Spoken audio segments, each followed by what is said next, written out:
All right, so here we are again underneath our 650i. I noticed the other day when my wife drove by that this little shield had come down. You could see it underneath the car.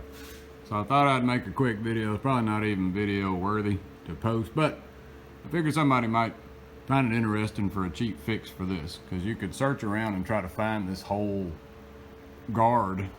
It's like a rock shield. And you could probably find one. I don't know if you could find one new. Highly doubt it. You might be able to find a decent used one. But the problem that they have with them is that over time the material just disintegrates from oil and water and everything else. You can see it's kind of broken loose. It's not holding anymore.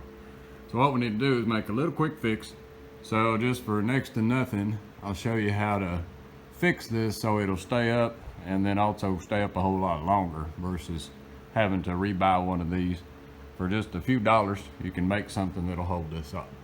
So we'll go back over to the workbench and I'll show you what we got. And so what I got is some of these little straps from the big box hardware stores, or you probably get them at any hardware store, but they're what's used up in the ceiling to bridge these rafters together so they don't tip sideways.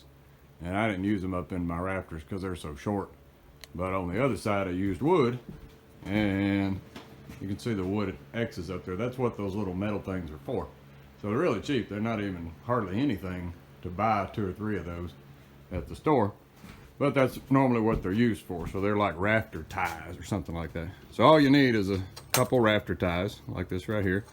And then you just measure it up, get it the right length, and mash it down flat. Cut it off, mash it down flat, and then drill holes in the ends of it to match up to the bolts.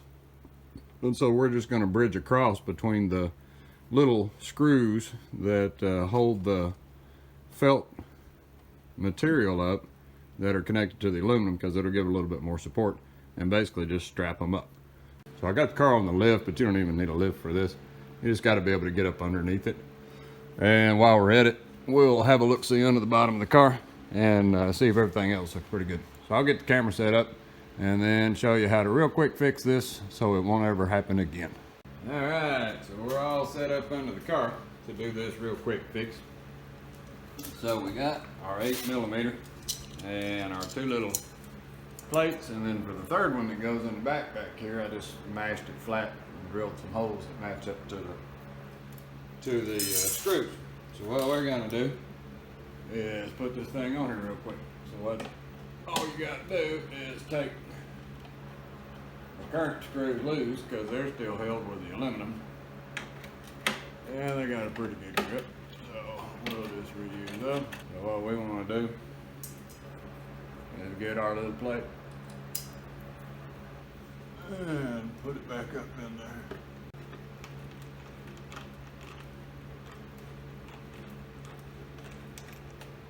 There's one.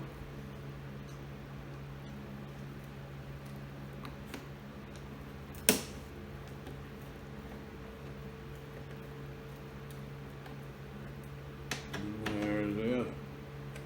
So now it's got a good pinch on that, and it'll hold it up in there for it.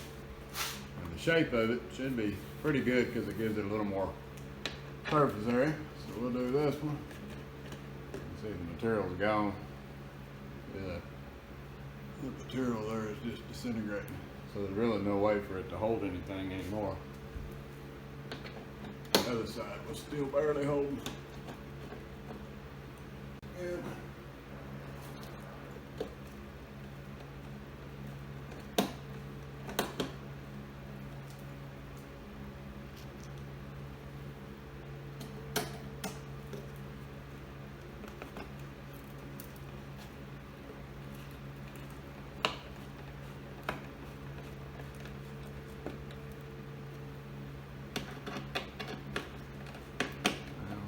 there.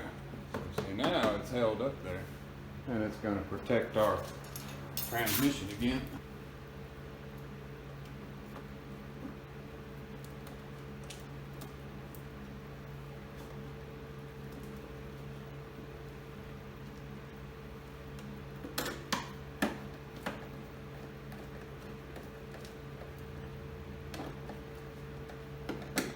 there you go. No more saggy transmission guard. And we're all hooked up and ready to go for a bit longer. These things are kind of nice because they're galvanized, so they should last quite a while.